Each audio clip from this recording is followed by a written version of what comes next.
Des ruchers peu productifs en miel, des pommes abîmées par le soleil et des vignes en bonne santé. En Dordogne, les conséquences de la canicule ne sont pas les mêmes partout. Pour cet apiculteur, les abeilles souffrent trop de la chaleur emmagasinée dans les ruches. Les insectes préfèrent rester dehors, suspendus comme une barbe au rucher. Vous voyez, là, elles font la barbe. C'est avec les abeilles qui ont trop chaud à l'intérieur et se mettent à l'extérieur où vous avez une température qui est moindre. Conséquence, beaucoup de miel perdu. La cire qui est dans l'intérieur de la ruche va fondre à partir de 50-60 degrés. La chaleur va frapper contre la ruche, les cadres vont s'effondrer et nous aurons ceci.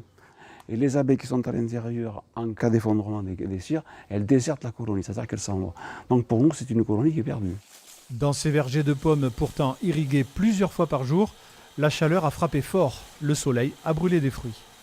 Ce qui est marron, ça a complètement brûlé. Donc ça va faire une cicatrice et ça va faire une grosse tache noire au moment de la récolte. Donc ça, c'est une pomme qui ne pourra pas être vendue. L'eau, un enjeu majeur, d'où l'importance de disposer d'une réserve et de bien la gérer.